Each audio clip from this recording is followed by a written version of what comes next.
weekend. It's one of the most popular destinations in the state. But Eyewitness News reporter Rob Hayes explains it's also a target for vandals and taggers.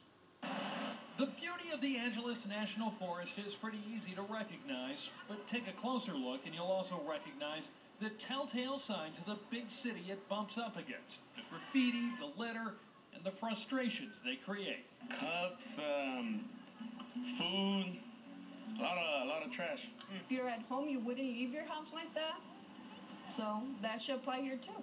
One reason for all this is the sheer number of visitors who hike the trails, set up picnics, or play in the water, like these folks taking advantage of the West Fork of the San Gabriel River.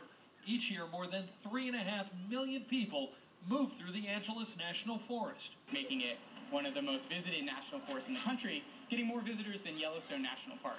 Daniel Rossman works for the Wilderness Society, a group which is pushing for Congress to designate the Angeles National Forest as a national recreation area.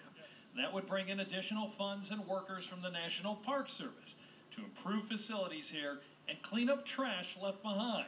A big issue when you consider that 1/3 of LA County's drinking water comes from these rivers.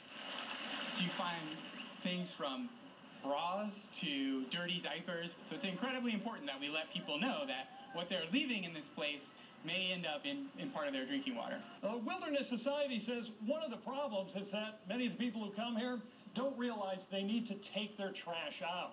A solution would be a program they've tried in the past, and it was very successful. A very simple thing like asking people to bring out their trash has been incredibly effective in past programs, and those have been upwards of 90% effective in removing the waste that's left behind.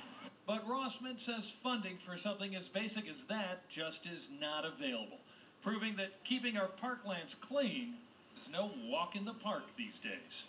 Along the West Fork of the San Gabriel River, Rob Hayes, ABC 7 Eyewitness News.